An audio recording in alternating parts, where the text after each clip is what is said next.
Kasus kali ini baru-baru saja terjadi pada akhir bulan Februari kemarin yang menimpa pasangan suami istri muda asal negara tetangga yaitu Thailand. Saat berita laporan si istri menghilang mencuat ke publik, banyak masyarakat simpati kepada suaminya lantaran mereka masih memiliki seorang bayi berusia 1 tahun 2 bulan yang tentunya masih membutuhkan sosok ibu. So, bagaimana kisah selengkapnya? Yuk langsung aja kita masuk ke ceritanya.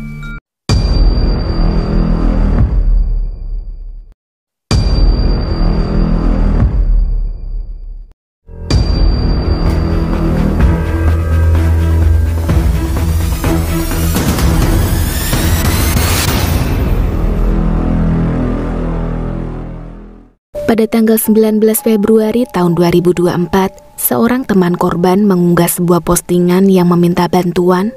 Apakah dari pengikutnya pernah melihat Chonlada Mutuwong atau akrab dipanggil Nun dengan isi caption sebagai berikut. Apakah kalian pernah melihatnya? Dia terakhir kali memakai gaun berwarna hitam putih. By the way, Nun merupakan seorang influencer lokal yang selalu rutin upload postingan di hampir semua akun media sosialnya seperti Instagram dan Facebook. Dia terakhir kali terlihat aktif di sosmed pada tanggal 18 Februari sekitar pukul 3 dini hari, yang mana hampir seharian penuh Nun tidak bermain sosmed. Hal ini tidak seperti kebiasaan Nun. Dari postingan terakhir yang diunggah Nun di hari dia menghilang, Nun baru saja merayakan ulang tahun suaminya bersama teman-teman mereka di sebuah restoran yang berlokasi di Bangkok. Pesta tersebut berakhir pukul 1 dini hari. Menurut informasi waktu itu, Nun beserta suami dan anaknya yang berusia 1 tahun 2 bulan langsung pulang menuju ke kediaman mereka yang ada di kawasan Luk Golf Project, Nonthaburi, Muang Thong Thani. Sementara berdasarkan keterangan suaminya sendiri bernama Siriche Raktong alias Toy yang melaporkan Nun hilang ke kantor polisi distrik Pak Tret pada tanggal 19 Februari, mengatakan bahwa terakhir kali dia melihat Nun usai pulang dari pesta ulang tahunnya. Jadi pas pulang dari acara perayaan ulang tahunnya, mereka sempat berantem di jalan.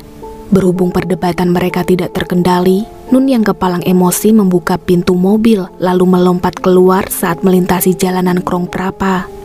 Toy yang panik langsung menghentikan mobil BMW-nya, kemudian menarik Nun kembali ke dalam mobil. Namun begitu mendekati kawasan rumah mereka, Nun lagi-lagi keluar mobil secara mendadak. Dalam seperkian detik, Nun masuk ke dalam mobil taksi yang entah kemana perginya. Toy mengungkapkan sinyal Nun terakhir kali terlacak berada di daerah provinsi Cho Cheng So, sekitar 150 km dari rumah mereka di kota Nonthaburi. Berita hilangnya Nun ini dengan cepat menyebar luas. Ketika Toy kembali ke kantor polisi berharap mendapat informasi baik tentang Nun, ternyata sudah banyak wartawan lokal menanti kedatangannya. Toy dilempari beberapa pertanyaan terkait kasus sang istri. Di hadapan media, Toy mengatakan kalau dia berharap Nun segera kembali pulang atau paling tidak ditemukan pihak kepolisian. Dengan muka memelas, Toy menyesali akan pertengkaran dia dengan sang istri. Dia memohon agar Nun segera pulang ke rumah, serta mengingatkan bahwa putri mereka masih membutuhkan kehadirannya. Banyak masyarakat Thailand menaruh dukungan serta simpati ke Toy. Mereka merasa kasihan ayah satu itu harus merawat putrinya seorang diri. Tak hanya di hadapan media, Toy juga curhat ke salah satu teman, menceritakan betapa frustasinya dia mencari keberadaan Nun. Aku belum menemukan Nun. Oh, terus apa ada yang bisa aku bantu? Aku sangat stres, sehingga aku tidak tahu harus berbuat apa. Emang biasanya kalau kalian bertengkar, apakah dia sampai menghilang selama berhari-hari? Atau baru kali ini? Ya, biasanya nomor telepon dia masih bisa dihubungi. Semoga saja Kak Nun aman dan cepat kembali pulang. Kamu yang sabar ya, Kak. Aku sudah mencoba mencari ke tempat-tempat yang sering dikunjunginya, tetapi aku belum juga menemukan Nun. Sudah kemana saja kamu mencari? Sakayo, Aran, Chachengso, tapi nihil. Oh, sabar saja, dia mungkin sangat kesal dengan kamu, sehingga ponselnya sulit dihubungi. Iya, tapi tidak biasanya dia menghilang begini. Istirahatlah dulu dengan anak kamu, tunggu updatean polisi dan sabar ya. Tetapi di tengah banyak dukungan masyarakat, Ibu Nun yaitu Pen justru ragu akan pernyataan Toy terkait putrinya yang menghilang. Pen malah mengungkapkan sisi lain Toy. Katanya sejak 3 tahun lalu rumah tangga putrinya dengan Toy sudah tidak lagi harmonis seperti yang mereka perlihatkan di sosial media. Mereka kerap berardu argumen yang terkadang memicu Toy berani bermain tangan.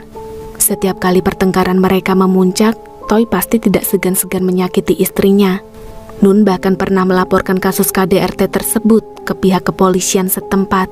Hal itu baru-baru saja Pen ketahui dari teman Nun yang membeberkan bahwa Toy sering memukuli putrinya hingga meninggalkan bekas memar. Mengetahui Nun diperlakukan kasar oleh menantunya, Pen tidak begitu mempercayai perkataan Toy. Pen bahkan meminta bantuan polisi untuk mengambil alih cucunya karena khawatir dengan perangai buruk sang menantu. Ungkapan Pen mengenai Toy tersebut tentu berbeda jauh dari image yang diperlihatkan selama ini. Jika dilihat dari postingan-postingan dia di Facebook, Toy seakan membangun citra ayah sekaligus suami yang penyayang serta perhatian. Namun di balik image keluarga harmonis yang ia bangun, rupanya sang istri kerap menerima KDRT.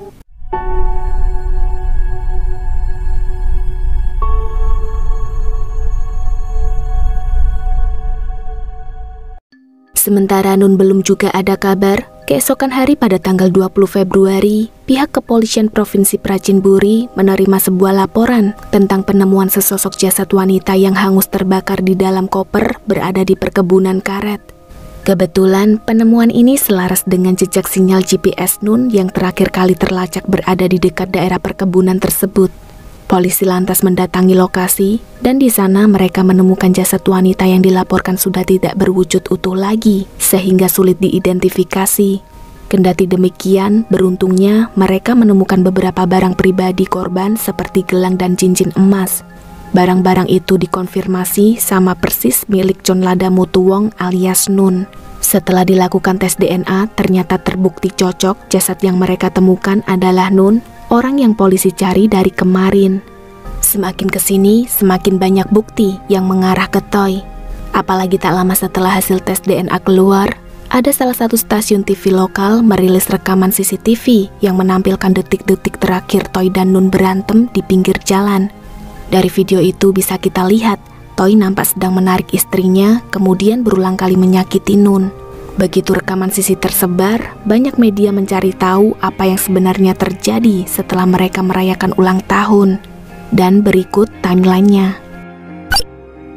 Usai mengadakan acara pesta ulang tahun Toy, Nun sempat membagikan postingan di Facebook dengan caption ucapan terima kasih kepada teman-teman mereka yang sudah hadir. Lantas berdasarkan laporan, Toy dan Nun meninggalkan restoran tepat pukul 1 dini hari pada tanggal 18 Februari. Dalam kondisi sama-sama mabuk, mereka pulang melewati jalan tol Ramintra. Akan tetapi anehnya, meski jarak antara Bangkok dan Nonthaburi hanya 20 km yang umumnya menempuh waktu 30 menit, malam itu Toy mengulur waktu di jalanan hingga 1,5 jam. Setelah diselidiki lebih lanjut, ternyata sekitar pukul 1:50 Toy sempat menepikan mobil, lalu menyeret istrinya ke pinggir trotoar tempat di mana Nun dianiaya habis-habisan. Terlihat beberapa kali Toy menendang sekaligus menginjak Nun selama hampir 10 menit. Nun mencoba melarikan diri, namun malang Toy berhasil menangkap Nun. Dia nampak mengambil sebuah batu bata, kemudian tanpa ampun melayangkannya ke arah sang istri berkali-kali. Rekaman berikutnya menunjukkan Toy mengambil putrinya dari mobil yang telah menjadi saksi pagi itu. Selang beberapa detik, ada seorang pejalan kaki melewati mereka. Tapi dia melenggang begitu saja, tidak terlalu mempedulikan apa yang terjadi dengan Nun. Di kemudian hari saat pejalan kaki dimintai keterangan, ia mengaku melihat pasangan ini bertengkar dalam kondisi mabuk. Jadi inilah alasan mengapa dia tidak mau ikut campur urusan mereka. Setelah pejalan kaki tadi berlalu, Toy mengembalikan putrinya ke mobil sebelum menyeret Nun yang sudah dalam kondisi setengah sadar. Meski Nun terlihat masih hidup, polisi menduga Toy melanjutkan adegan kekerasan lagi di rumah yang pada akhirnya mengakibatkan Nun tewas. Terbukti saat diselidiki, polisi menemukan jejak noda darah di dalam rumah mereka. Nah, berdasarkan bukti yang sudah terkumpul, malam harinya di tanggal 20 Februari, Toy dibawa ke kantor kepolisian untuk dimintai keterangan. Di awal-awal, Toy menyangkal semua tuduhan yang mengarah ke dia. Tapi lama-kelamaan setelah dicecar polisi, Toy mengaku juga bahwa benar dialah yang telah menghabisi nyawa Nun sekaligus membakar jasad sang istri lalu membuangnya di perkebunan karet. Sedangkan berdasarkan rekaman CCTV tambahan yang ditemukan petugas, pada tanggal 19 Februari sekitar pukul 9:20 pagi, Toy memasukkan sebuah koper ke dalam mobil lalu berkendara menuju ke kantor kepolisian distrik Pakret untuk membuat laporan istrinya yang menghilang. Setelah dari sana, Toy melanjutkan perjalanan ke area perkebunan karet, tempat di mana jasad Nun dibuang. Sebelum tiba di perkebunan, Toy sudah membeli 2 galon bensin yang akan ia gunakan untuk membakar jasad istrinya. Perlu diketahui, Toy sempat menghabiskan 1 jam lebih di samping tubuh Nun sembari mengucapkan kata maaf berkali-kali. Setelahnya, Toy menyiram koper yang berisi jasad sang istri lalu dibakar. Peristiwa itu ternyata disaksikan juga oleh putrinya yang berada di dalam mobil.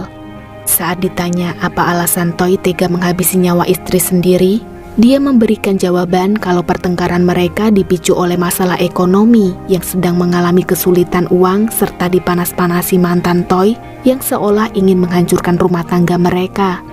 Toy mengaku menyesal telah membunuh Nun, namun pernyataan itu tidak selaras dengan ekspresi dia yang nampak biasa saja, tidak seperti orang yang baru saja kehilangan istrinya. Terlebih lagi kalau mengingat apa yang dilakukan Toy terhadap Nun. Berdasarkan hasil visum, tulang tengkorak Nun sampai mengalami retak di bagian tulang pipi, rongga mata, tulang hidung, dan tulang belakang telinga sebelah kanan yang mengindikasikan Nun dipukul menggunakan benda tumpul. So, akibat dari perbuatannya, saat ini Toy ditahan di penjara Provinsi Nonthaburi sambil menunggu proses pengadilan. Keluarga dan teman-teman Nun berharap Toy mendapat hukuman yang setimpal. Well, bagaimana pendapat kalian mengenai kasus barusan? Kasus KDRT memang sangat meresahkan ya guys. Apabila korban selalu memaklumi perlakuan kasar pasangannya, ujung-ujungnya kalau nggak berakhir kematian, ya tertekan seumur hidup. So, jika dari kalian ada yang mengalami hal serupa, maka segera ambil tindakan tegas ya. Laporkan hal tersebut ke pihak berwenang agar kalian mendapat perlindungan. Kalau begitu, sampai di sini dulu cerita hari ini. Sampai jumpa di pembahasan kasus berikutnya. Stay healthy and see you.